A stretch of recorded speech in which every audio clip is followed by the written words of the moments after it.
نحمده ونصلي ونسلم على رسوله الكريم اما بعد فاعوذ بالله من الشيطان الرجيم بسم الله الرحمن الرحيم وعن ابي سعيد الخدري قال قال رجل مهموم لزمتني وديون يا رسول الله صلى الله عليه وسلم قال افاعلمك كلاما اذا قلته اذهب الله همك وغضى عنك دينك قال قلت بلى قال قل اذا اصبحت واذا امسيت اللهم اني اعوذ بك من الهم والحزن واعوذ بك من العجز والكسل واعوذ بك من البخل والجبن واعوذ بك من غلبة الدين وقهر الرجال قال ففعلت ذلك فاذهب الله همي وقضى عني ديني رواه ابو داود۔ حضرت سیدنا ابو سعید خدری رضی اللہ تعالیٰ عنہ سے روایت ہے، وہ فرماتے ہیں کہ ایک شخص نے حضور نبی اکرم صلی اللہ علیہ وسلم کی بارگاہ اقدس میں آ کے عرض کیا، یا رسول اللہ صلی اللہ علیہ وسلم، مجھے غم اور قرض چمٹ گئے ہیں، تو یا رسول اللہ کوئی سبیل فرمائیے۔ میرے آقا نبی اکرم صلی اللہ علیہ وسلم نے ارشاد فرمایا، کیا میں تمہیں وہ دعا نہ سکھا دوں جب تم اسے پڑھ لو تو تمہارے غم مٹا دے اور تمہارا قرض اتار دے؟ فرماتے ہیں کہ میں نے عرض کیا، جی ہاں ضرور یا رسول اللہ، مجھے ایسی دعا لازمی سکھائیے جو میرا قرض اور میرا غم دونوں دور کر دے۔ میرے آقا نبی اکرم صلی اللہ علیہ وسلم نے ارشاد فرمایا، روزانہ صبح اور شام کے وقت یہ پڑھ لیا کرو، الہی میں رنج و غم سے تیری پناہ لیتا ہوں، عاجزی اور سستی سے تیری پناہ لیتا ہوں، کنجوسی اور بزدلی سے تیری پناہ لیتا ہوں، قرض کے چھا جانے اور لوگوں کے غالب آ جانے سے تیری پناہ لیتا ہوں۔ فرماتے ہیں کہ میں نے یہ عمل کیا تو اللہ تعالیٰ نے میرا غم مٹا دیا اور میرا قرض ادا کر دیا۔ آج دور ایسا ہی آ چکا ہے،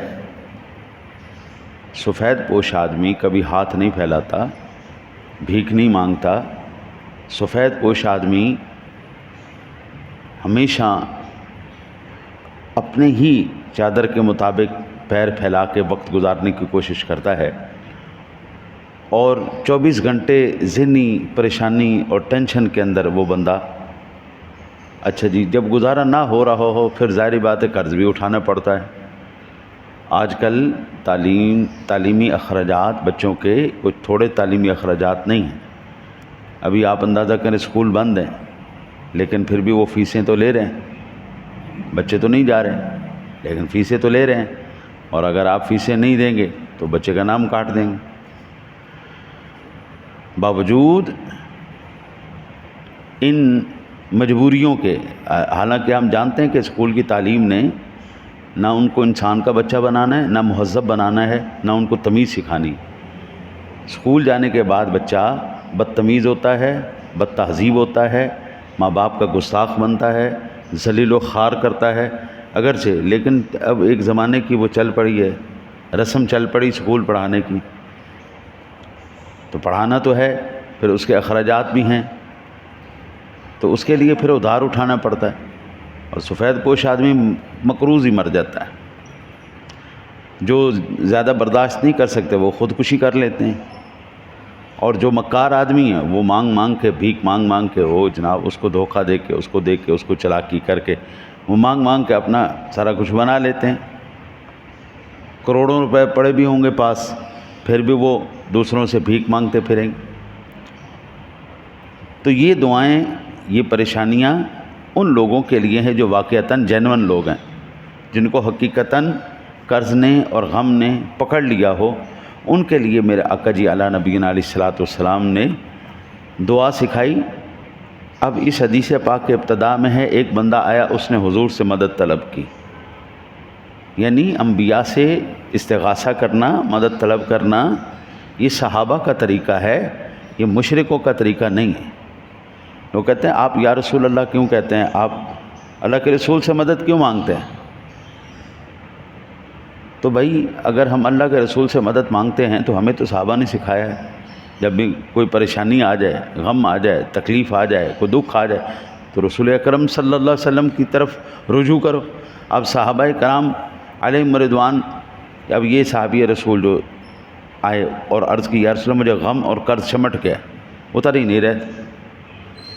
تو حضور کوئی جو ماہر نفسیات تھے، ڈاکٹر تھے، بھئی اس بندے کو پتہ تھا کہ میں یہاں پر اپنا یہ عذر پیش کروں گا، تکلیف پیش کروں گا تو یہیں سے اس کا مداوع ہوگا۔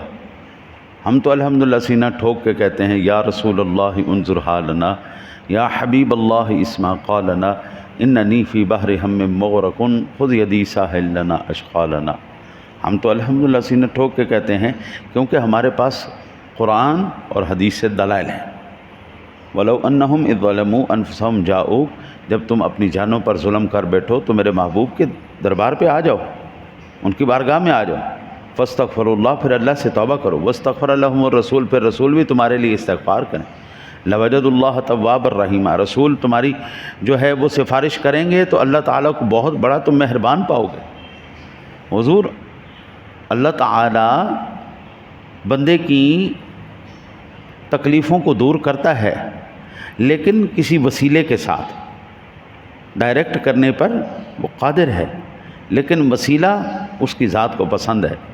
اللہ ہر گھر میں روٹی اتار دیتا، ہر گھر میں سبزی اتار دیتا، جس طرح من و سلوہ بنی اسرائیل پہ اترا اسی طرح ہمارے لیے کھانا اتر جاتا تو کیا فرق پڑنا تھا؟ کہ اللہ کی قدرت میں نہیں تھا، اس کی قدرت میں، لیکن اس نے ایک وسیلہ بنایا ہے کہ تم نے کما کے کھانا ہے، کماؤ گے تو کھاؤ گے، نہیں تو کچھ نہیں ملنے والا۔ ہاں جی، چور چوری کرے گا تو اس کا گھر چلے گا، ڈاکو ڈاکہ مارے گا تو اس کا گھر چلے گا، ہاں جی، قاتل قتل کرے گا تو اس کا سلسلہ چلے گا۔ یہ سارے وسیلے بنے ہوئے، بھئی میں نے قتل کیا، اس کا سارا مال چھین لیا، میں نے چوری کی، میں نے ڈاکہ کیا، وہ سارے اس کا مال چھین لیا۔ اب یہ اس کے وسیلے، یہ بھی وسیلے ہی ہیں۔ کھانا تھا حرام، اب اس حرام وسیلے سے اس نے اپنا سرکل چلایا۔ ایمان والے جب بھی کرتے ہیں صحیح جائز وسیلہ، اور پھر وسیلوں میں، جائز وسیلوں میں وسیلہ عظمیٰ حضور سرور دو عالم صلی اللہ علیہ وسلم کی ذات گرامی۔ آپ پہلے سپارے کی تفسیر جب آپ نے سنی تھی کہ میں نے اس وقت بھی عرض کیا تھا کہ آدم علیہ السلام خود اللہ کے نبی تھے۔ جب وہ جنت سے تشریف لائے 350 سال روتے رہے، لیکن آپ نے جیسے ہی حضور سرور دو عالم صلی اللہ علیہ وسلم کا وسیلہ دیا، اللہ کی بارگاہ میں فوراً مقبول ہو گیا۔ ہاں جی، اور وہ تھا کہ فَتَلَقَّى آدَمُ مِن رَبِّهِ كَلِمَاتٍ فَتَابَ عَلَيْهِ، ہم نے آدم کو کلمات سکھائے۔ وہ کلمات کیا تھے؟ لا الہ الا اللہ محمد الرسول اللہ۔ حضور کے نام نامی اس میں گرامی کا وسیلہ تھا، اور قرآن کہتا ہے فَتَقَبَّلَهَا رَبُّهَا بِقَبُولٍ حَسَنٍ، ہاں جی، ٹھیک ہے نا جی۔ اور جس ٹائم ہم نے ان کو القاء کیے فوراً ہم نے ان کی توبہ کو قبول کر لی، فوراً دعا قبول ہو گئی۔ یہاں سے یہ بات پتہ چلتی ہے کہ جو بزرگ ہمیں طریقہ کار سکھائیں، جیسے کہ صحابہ کرام نے ہمیں اس طریقہ کار سکھائے، اور وہ حضور سرور دو عالم صلی اللہ علیہ وسلم نے جو ہمیں دعائیں سکھائیں، ان کے اندر 2 تاثیریں ہوتی ہیں، ایک تو الفاظ کی تاثیر اور ایک ان کی زبان کی تاثیر، یعنی بالکل نشانہ، تیر جو ہے بالکل نشانے پہ جا کے لگے گا۔ حضور کا بتایا ہوا وظیفہ ہے، اس سے بڑھ کر وظیفہ کوئی نہیں ہوتا۔ صبح و شام سے مراد یہ ہوتا ہے فجر کی نماز اور مغرب کی نماز۔